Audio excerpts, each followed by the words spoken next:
मित्रों नमस्कार। मैं नाथ सुनांचली कथा कहानी और उपन्यास के इस नए अंक के साथ पुनः उपस्थित हूँ। मित्रों, इस समय मैं वाचन कर रहा हूँ रूसी लेखक मैक्सिम गोर्की के द्वारा लिखे गए उपन्यास माँ का। मित्रों, अब तक मैं अपने वाचन के पिछले क्रम में उपन्यास माँ के 21वें भाग तक का वाचन कर चुका हूँ। आज लीजिए सुनिए उपन्यास माँ के भाग 22वें का वाचन मेरे अर्थात नाथ सुनांचली के स्वर में। एक दिन इतवार को माँ बाजार से कुछ सौदा लेकर घर लौटी और दरवाजा खोलते ही चौखट पर खुशी के मारे मूर्तिवत खड़ी रह गई। अंदर के कमरे से पावेल की भारी आवाज आ रही थी। लो, वह आ गई, उकरैनी ने चिल्लाकर कहा। माँ ने पावेल को जल्दी से मुड़ते देखा। पावेल का चेहरा चमक उठा, जिससे माँ को बड़ा ढांढस बंधा। आ गए तुम? उसने लड़खड़ाती हुई आवाज से कहा और बैठ गई। बेटे के इस प्रकार अचानक आ जाने की खुशी से उसके हाथ पांव फूल गए। पावेल उसकी तरफ झुका। उसके होठ कांप रहे थे और उसकी आंखों की कोर में आंसू झलक रहे थे। एक क्षण तक वह कुछ नहीं बोला और माँ भी चुपचाप बैठी उसे एकटक निहारती रही। उकरैनी उन्हें अकेला छोड़कर धीरे धीरे सीटी बजाता हुआ बाहर मैदान में चला गया। माँ धन्यवाद, पावेल ने अपनी कांपती हुई उंगलियों से उसका हाथ दबाते हुए मंद स्वर में कहा। मेरी प्यारी माँ, बहुत बहुत धन्यवाद। पावेल के चेहरे पर वह भाव और उसके स्वर में वह कोमलता देखकर माँ इतनी गदगद हो उठी कि वह अपने बेटे के सिर पर हाथ फेरने लगी और इस बात का प्रयत्न करने लगी कि उसके हृदय का तीव्र स्पंदन किसी प्रकार शांत हो जाए। कमाल करते हो, धन्यवाद किस बात का? वह बोली। हमारे इस बड़े काम में हाथ बटाने के लिए धन्यवाद, पावेल ने फिर कहा। बहुत कम लोगों को यह खुशी नसीब होती है कि वे कह सके कि उनकी और उनकी माँ की आत्माएं एक जैसी हैं। माँ चुप थी। वह बड़ी उत्सुकता से उसका एक एक शब्द सुन रही थी और सामने खड़े हुए अपने बेटे को प्रशंसा की दृष्टि से निहार रही थी। कितना अच्छा, कितना प्यारा था वह। माँ, मुझे मालूम है कि तुम्हें कितनी कठिनाइयों का सामना करना पड़ा होगा। बहुत सी बातें तो ऐसी भी हुई होंगी जो तुम्हें अच्छी न लगती होंगी, और मैं सोचता था कि तुम हम लोगों को कभी स्वीकार न करोगी। हमारे विचारों को तुम कभी अपना न सकोगी और तुम चुपचाप सब कुछ सहती रहोगी, जैसे तुम जीवन भर हर बात सहन करती आई हो।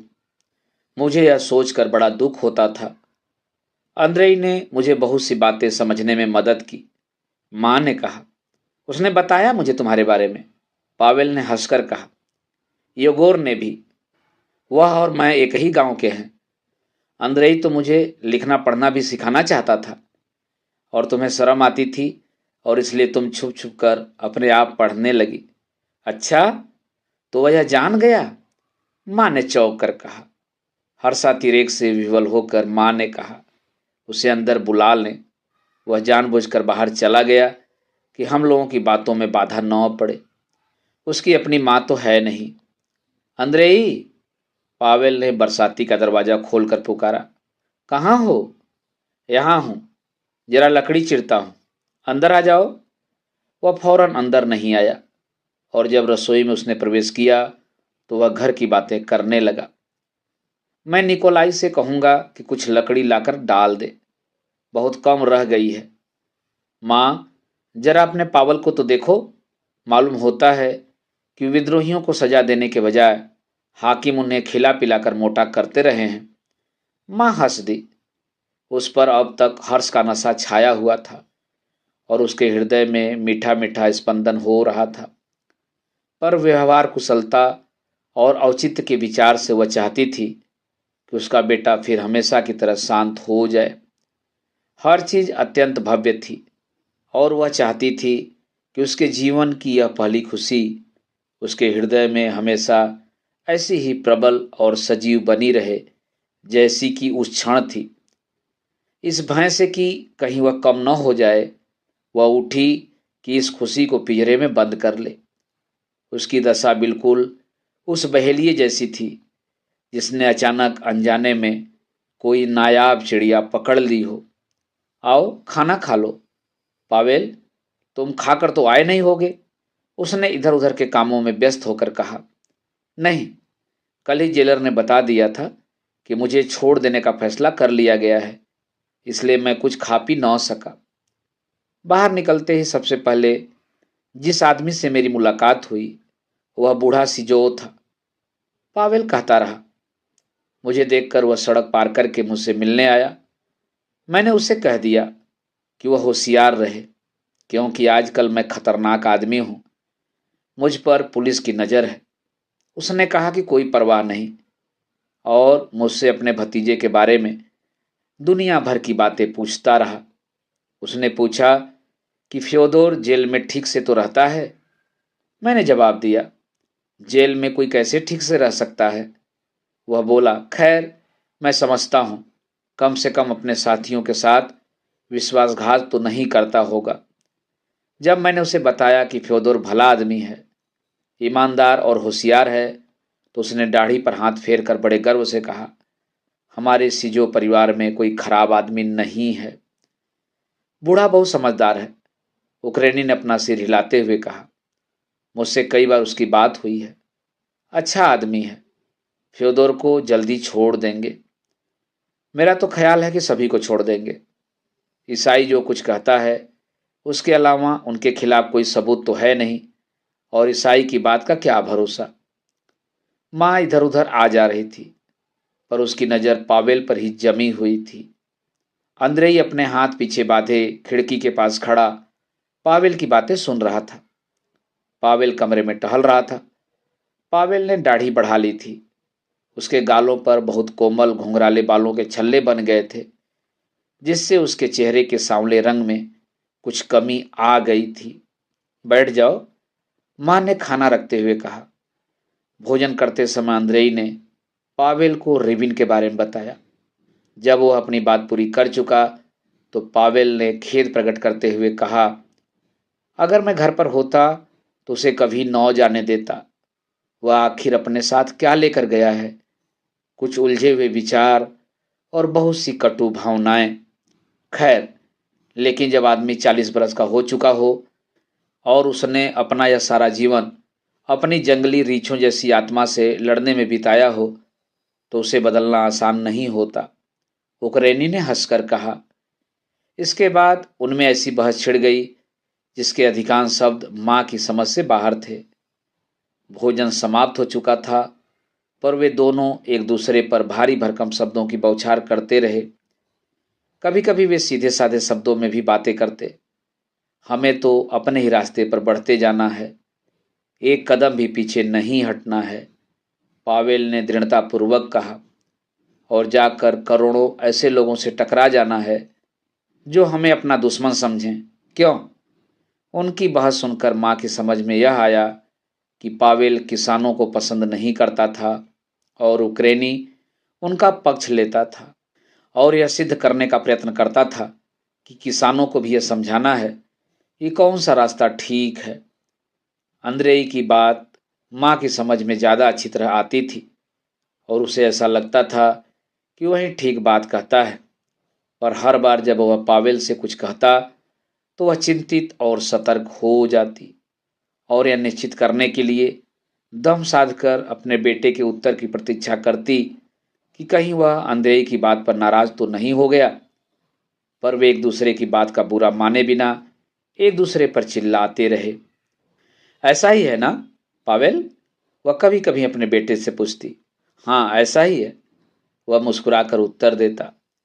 उक्रेनी ने मित्रतापूर्ण व्यंग से कहा, आपने खाया तो खूब है, मगर उसे अच्छी तरह चबाया नहीं। आपके गले में अभी तक कुछ अटका हुआ है, उसे नीचे उतार लीजिए। बको नहीं, पावेल बोला। मुझे तो मातमी दावत का मजा आ रहा है। माँ धीरे से मुस्कुरा दी और अपना सिर हिलाती रही।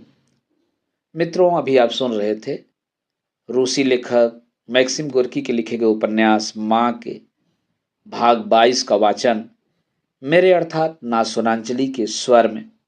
मित्रों, अब लीजिए सुनिए उपन्यास माँ के भाग 23 का वाचन मेरे अर्थात नाथ सोनांचली के स्वर में।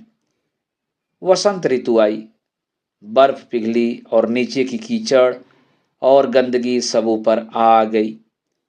दिन प्रतिदिन कीचड़ बढ़ती गई। बस्ती बहुत गंदी और अस्त व्यस्त मालूम हो रही थी। दिन में छतों से पानी टपकता था और घरों की मटमैली दीवारों से पसीनों की तरह नमी रिसती थी, परंतु रात को श्वेत हिमकण अभी चमकते थे। सूरज अब आकाश पर अधिक देर तक चमकता था और दलदल की तरफ बहकर जाते हुए जल स्रोतों की कलकल ध्वनि साफ सुनाई देती थी। मई दिवस का उत्सव मनाने की तैयारियां आरंभ हो गई थीं। फैक्ट्री और बस्ती भर में इस उत्सव के महत्व को समझाने के लिए पर्चे बांटे गए।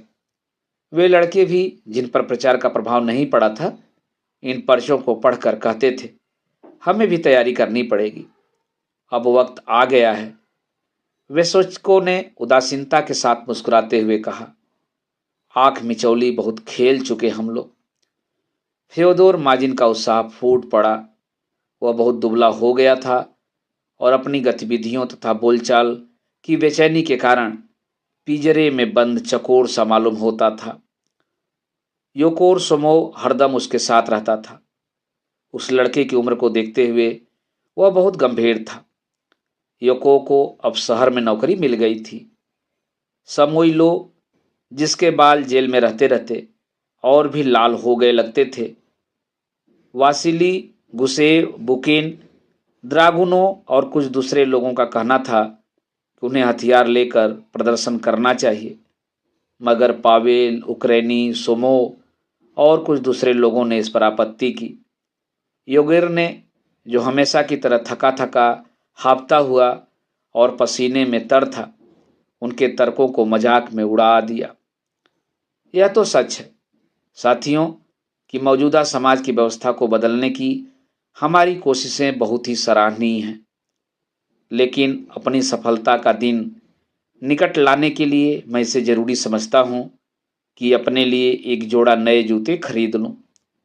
यह कहकर उसने अपने गीले और फटे हुए जूतों की तरफ संकेत किया।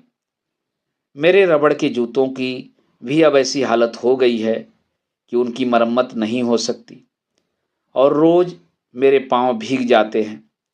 इस पुरानी व्यवस्था की खुलेआम धज्जियां उड़ाने से पहले धरती की कोख में जा बसने का मेरा इरादा नहीं है। इसलिए मैं कामरेड समोइलो के इस सुझाव को नहीं मानता कि हम हथियार लेकर जुलूस निकालें। इसके बजाय मैं अपना सुझाव रखता हूँ कि मुझे एक जोड़े नए जूते दिलवा दिए जाएं, क्योंकि मुझे पूरा विश्वास है कि ऐसा करने से समाजवाद की विजय का दिन निकट लाने में कहीं ज़्यादा मदद मिलेगी, जितनी कि अच्छी मार धाड़ से भी नहीं मिल सकती। ऐसी ही लच्छेदार भाषा में उसने मजदूरों को बताया कि दूसरे देशों के लोग अपने जीवन को बेहतर बनाने के लिए किस प्रकार संघर्ष कर रहे थे। माँ को उसके भाषण सुनने में बड़ा आनंद आता था और उनका उस पर बड़ा विचित्र प्रभाव पड़ता था। उसे ऐसा लगता था कि जनता के सबसे कट्टर शत्रु वे लोग जो उसे सबसे ज़्यादा धोखा देते थे और उसके साथ सबसे अधिक निर्दयता का बर्ताव करते थे, मोटे लाल मुंह वाले छोटे छोटे लोग थे। कमीने, लालची, चालाक और क्रूर। जब उनके देश का शासक उन पर शिकंजा कसता था, तब वे आम जनता को उससे लड़ा देते थे, और जब जनता अपने शासक का तख्ता उलट देती थी, तब यही छोटे मोटे लोग धोखेबाजी से सत्ता अपने हाथ में ले लेते थे और जनता को फिर उसके गंदे झोपड़ों में ढकेल देते थे। और यदि वह विरोध करती तो सैकड़ों हजारों लोगों को जान से मार देते थे। एक दिन माँ ने पूरा साहस बटोरकर योगोर को बताया कि उसके भाषण सुनकर उसकी कल्पना में क्या चित्र बनता था। क्या यह ठीक है योगोर इवानोविच? उसने अटपटी मुस्कुराहट के साथ पूछा। वह आंखें नचाकर हंसने लगा और सांस लेने में कठिनाई होने के कारण अपना सीना मलने लगा। माँ, बिल्कुल यही बात है। तुमने इतिहास की दुखती हुई रग पकड़ ली है। कहीं कहीं थोड़ा बहुत आडंबर है। पृष्ठभूमि में कल्पना ने जरा बहुत बारीक जाल बुन दिया है, पर तथ्य सब अपनी ठीक जगह पर हैं। यही छोटे छोटे मोटी तोद वाले लोग सबसे बड़े पापी हैं, और यही सबसे जहरीली जोकें हैं जो जनता का खून चूस रही हैं। फ्रांसीसियों ने इन्हें बुर्जुआ का नाम ठीक ही दिया है। इस बात को याद रखना माँ, बुर्जुआ, क्योंकि वे बिल्कुल जुए के समान हैं। जिन जिन लोगों के भोलेपन का वे फायदा उठा सकते हैं, उन पर वे वार करते हैं और उनका खून चूसते हैं। तुम्हारा मतलब है कि यह सब कुछ पैसे वाले करते हैं? माँ ने पूछा। हाँ, यह उनका दुर्भाग्य है कि वे पैसे वाले हैं। अगर बच्चे के खाने में तावा मिलाते रहो तो उनकी हड्डियों की बाढ़ मारी जाती है और बच्चा बौना रह जाता है। लेकिन जब किसी आदमी को सोने का जहर दिया जाता है तो उसकी आत्मा बौनी रह जाती है, छोटी और गंदी और बेजान, रबर की उन गेंदों की तरह जो बच्चे 5-5 कोपे की खरीदते हैं। एक दिन एगोर की बातें करते समय पावेल ने कहा, अंद्रेई, बात यह है कि जो लोग सबसे ज़्यादा मजाक करते हैं वे ही बहुधा सबसे ज़्यादा मुसीबत में भी होते हैं। उत्तर देने से पहले उक्रेनी एक क्षण के लिए रुका और उसने अपनी आंखें सिकोड़ ली। अगर तुम्हारा कहना ठीक है, तब तो सारे रूस को हंसते हंसते बेदम हो जाना चाहिए। नताशा आती, वह भी जेल में थी, पर वह दूसरे शहर में थी। जेल में रहने कारण उसमें कोई परिवर्तन नहीं हुआ। माँ ने देखा कि उसके आते ही उक्रेनी में जैसे नई जान आ जाती थी, और जितनी देर वह रहती वह सबसे मजाक करता और सबकी हंसी उड़ाता और उसे हंसाता रहता। पर जब नताशा चली जाती, वह उदास धुनों पर सीटी बजाने लगता और निराश भाव से पांव घसीटता हुआ कमरे में टहलने लगता।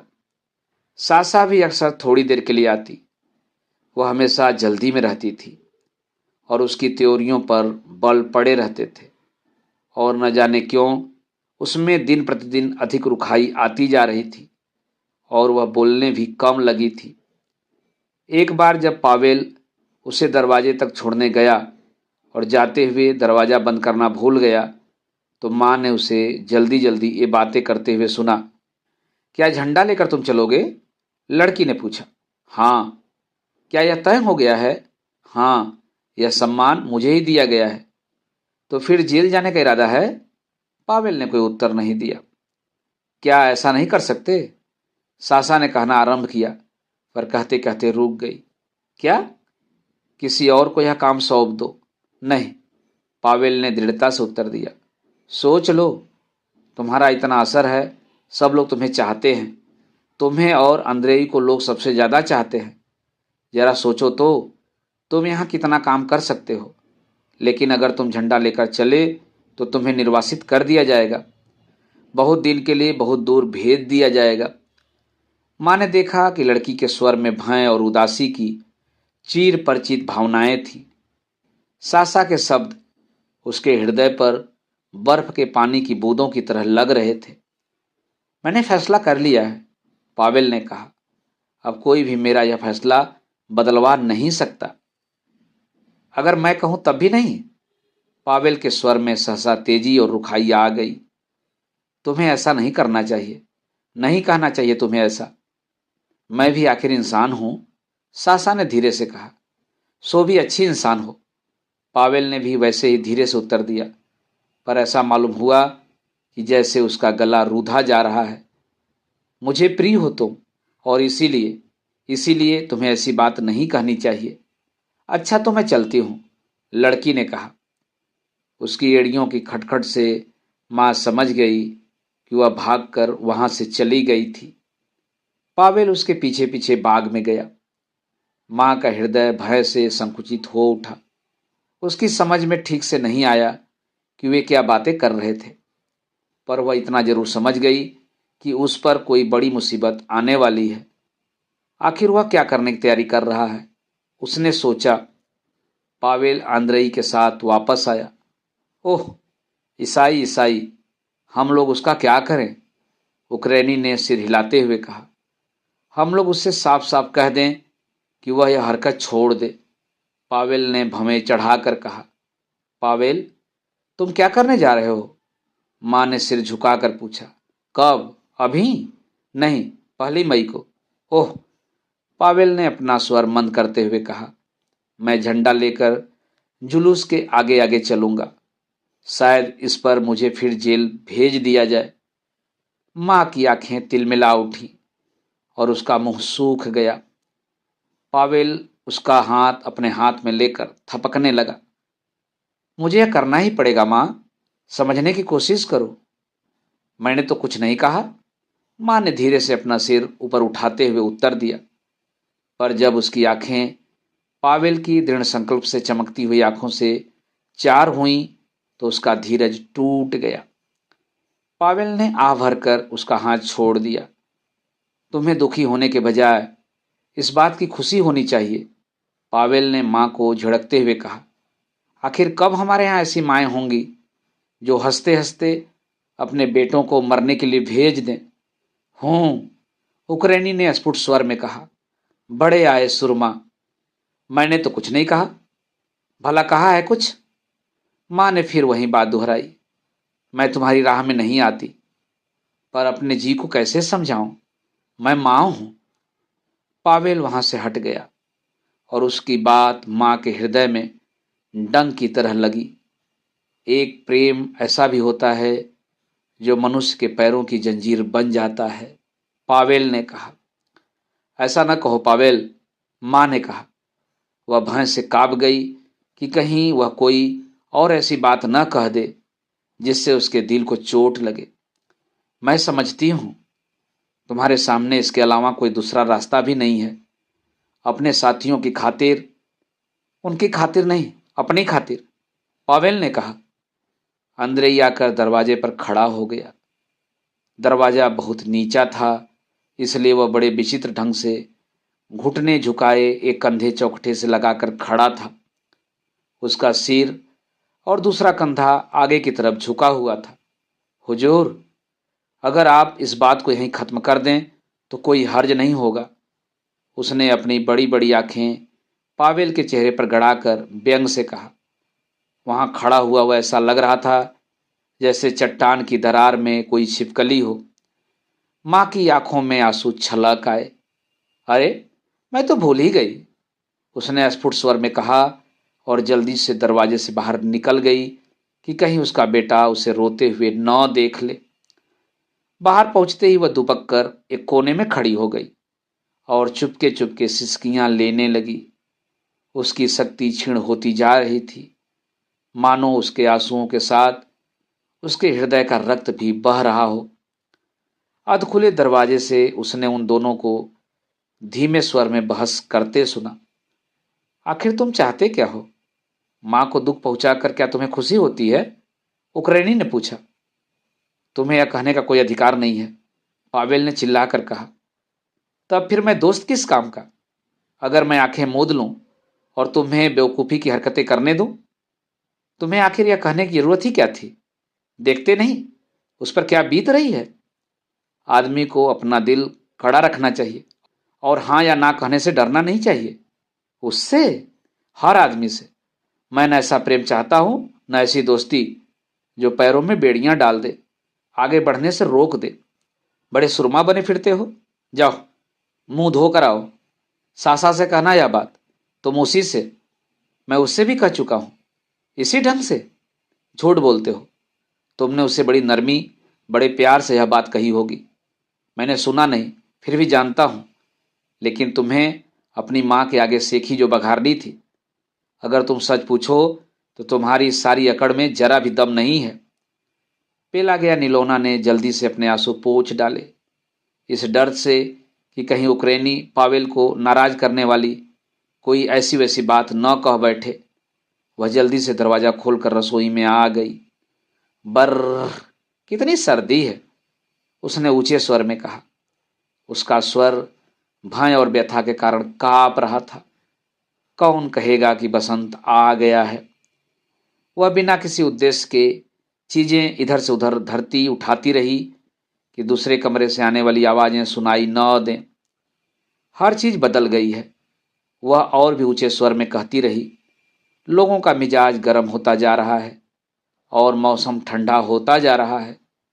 हमेशा तो अब तक काफी गर्मी हो जाती थी, सूरज निकल आता था और आकाश स्वच्छ हो जाता था। दूसरे कमरे से आवाजें आनी बंद हो गईं। माँ रसोई के बीच में खड़ी कान लगाए सुनती रही। सुना तुमने? उक्रेनी ने मंद स्वर में कहा। अरे भले आदमी, तुम्हें इसे समझना चाहिए। तुमसे बड़ी आत्मा है उसकी। चाय पियोगे? माँ ने कांपते हुए स्वर में पूछा और अपने स्वर के इस कंपन का असली कारण छुपाने के लिए जल्दी से बोली, हे भगवान, मैं तो सर्दी में अकड़ गई। पावेल धीरे धीरे माँ के पास गया। वह सिर झुकाए हुए था और उसके होठों पर अपराधियों जैसी मुस्कुराहट खेल रही थी। माँ, मुझे माफ कर दो। मैं अभी बिल्कुल बच्चा हूं, बिल्कुल बेवकूफ हूं। छोड़ो इस बात को। माँ ने उसका सिर अपने सीने से लगा लिया और फूट फूट कर रोने लगी। बस, अब कुछ न कहना। भगवान जानता है तुम्हारी जिंदगी तुम्हारी अपनी है। जो चाहो करो, मगर मेरे दिल को ना दुखाओ। क्या कोई माँ अपने बच्चे से प्यार करना छोड़ सकती है? प्यार के बिना वह जिंदा ही नहीं रह सकती। मैं तुम सबको प्यार करती हूँ। तुम सब मुझे प्यारे हो और तुम सब प्यार करने लायक हो। अगर मैं ना करूँगी तो कौन तुम्हें प्यार करेगा? तुम चले जाओगे और दूसरे लोग पीछे पीछे जाएंगे, अपना सब कुछ त्याग कर। आह पावेल! उसके हृदय में महान विचारों की ज्वाला धधक रही थी। उसके हृदय में एक दुखद उल्लास हिलोरें ले रहा था, जिसे वह शब्दों से व्यक्त नहीं कर सकती थी। और अपनी इस अकथनीय व्यथा से पीड़ित होकर उसने अपने बेटे को तीव्र वेदना से जलती हुई आंखों से देखा। ठीक है माँ, मुझे माफ कर दो। अब सब कुछ मेरी समझ में आ गया है और मैं अब से इसे कभी नहीं भूलूंगा। मैं कसम खाकर कहता हूँ। उसने मुस्कुराकर मुंह फेर लिया। वह खुश भी था और लज्जित भी। अंद्रेई, माँ ने विनय भरे कोमल स्वर में कहा, उसे इस तरह डांटा ना करो। वैसे तुम बड़े तो जरूर हो। उक्रेनी माँ की ओर मुड़े बिना जहां का तहां खड़ा रहकर विचित्र और हास्यास्पद ढंग से गुर्रा उठा। उफ, मैं उसे डांटूंगा ही नहीं, पिटाई भी करूंगा। माँ उसके पास चली गई और अपना हाथ फैलाकर बोली, तुम कितने अच्छे हो। वह तेजी से पीछे मुड़ा और माँ के सामने से होता हुआ रसोई घर में चला गया। वह अपने दोनों हाथ पीठ के पीछे किए बैलों की तरह सिर झुकाए चल रहा था। माँ ने उसे भयानक उपहास के स्वर में बोलते हुए सुना, हट जाओ पावेल, नहीं तो मैं तुम्हारा सिर काट लूंगा। माँ, मेरी बात को सच ना समझ लेना, मैं मजाक कर रहा हूँ। हटो, मैं समोवार गर्म करता हूँ। अरे वाह, क्या बढ़िया कोयला है, पूरी तरह भीगा हुआ। वह चुप हो गया। जिस समय माँ ने रसोई घर में प्रवेश किया, वह फर्श पर बैठा समोवार में आग सुलगा रहा था। डरो नहीं, मैं उसका कुछ नहीं बिगाड़ूंगा। उसने सिर ऊपर उठाकर देखे बिना ही कहा, मेरा दिल तो उबले हुए सलजम की तरह नरम है और मुझे, है सुरमा, तुम अपने कान बंद कर लो।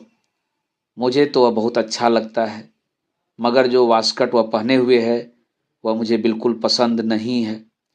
बात यह है कि उसने तो मानो नई वास्कट खरीदी है और समझता है कि वह बहुत खूबसूरत है, इसलिए वह अपनी तोत फुलाए सारे शहर में घूमता है और सबको रोक रोक कर बताता है, देखो तो मेरे पास कितनी अच्छी वास्कट है।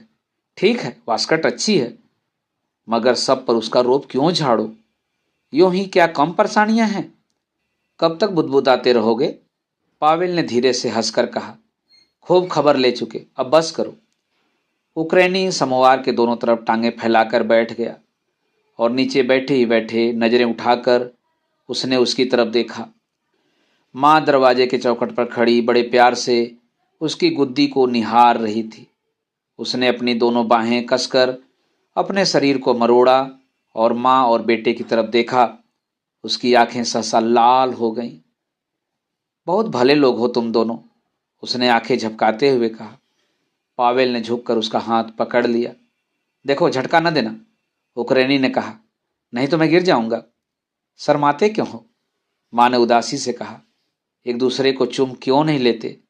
सीने से क्यों नहीं लगा लेते? चाहते हो? पावेल ने पूछा। हाँ, उक्रेनी ने उठते हुए कहा। उन्होंने जोर से एक दूसरे को चिपटा लिया। दो शरीर थे, पर दोनों में मित्रता की ज्योति से जगमगाती हुई एक ही आत्मा थी। माँ के गालों पर आंसू बहने लगे, पर इस बार ये हर्ष के आंसू थे। औरतों को रोना अच्छा लगता है, माँ ने शर्माकर आंसू पोंछते हुए कहा। सुख में भी रोती हैं और दुख में भी रोती हैं। उक्रेनी ने धीरे से पावेल को धकेलकर अलग कर दिया। बस, उसने भी अपनी आंख पोंछते हुए कहा। बहुत देर गुलछर्रे उड़ा लिए, अब हलाल होने का वक्त आ गया। लानत है तुम्हारे इन कोयलों पर। मेरी तो फूकते फूकते आंखें सूज गईं। इन आंसुओं में ऐसी शर्माने की क्या बात है? पावेल ने खिड़की के पास जाकर बैठते हुए धीरे से कहा। माँ भी जाकर उसके बगल में बैठ गई। उसके हृदय में एक नया साहस भर गया था, जिसके कारण वह अपनी उदासी के बावजूद शांत और संतुष्ट थी। माँ, तुम बैठी रहो, मैं चाय का सामान लिए आता हूँ, उक्रेनी ने कमरे से बाहर जाते हुए कहा। रो रो कर तुमने अपना जी इतना हल्कान कर लिया है, अब तुम थोड़ी देर आराम कर लो। उसकी पाटदार आवाज़ गुजती हुई उनके पास तक पहुंची। अभी हमें जीवन का एक शानदार अनुभव हुआ है, प्यार भरे मानो जीवन को हमने देखा है, वह बोला। हाँ, पावेल ने कनखियों से माँ की तरफ देखते हुए कहा। और इसने हर चीज को बदल दिया है, माँ ने कहा। हमारी विपदा भी अब पहले से भिन्न है और हमारा हर्ष भी।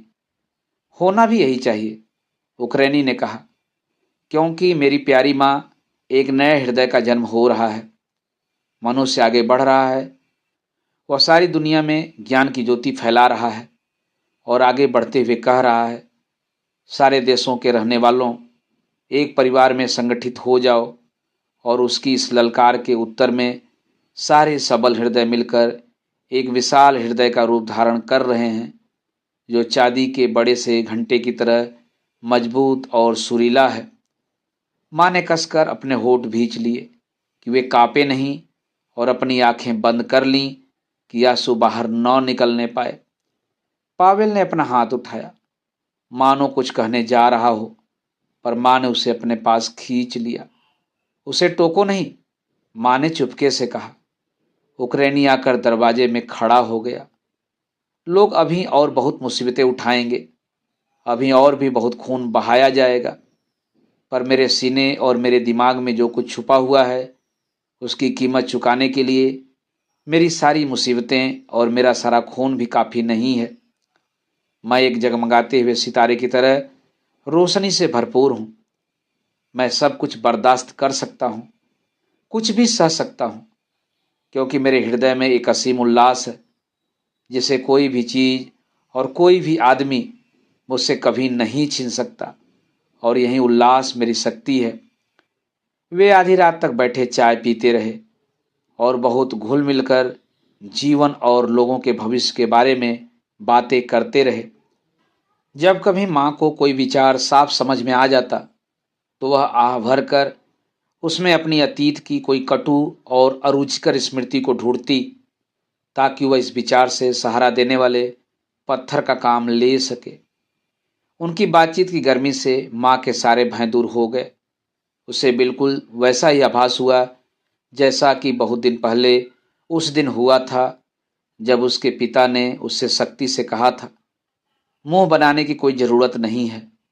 अगर कोई ऐसा बेवकूफ़ फंस गया है जो तेरे साथ शादी करना चाहता है, तो मौका हाथ से न जाने दे।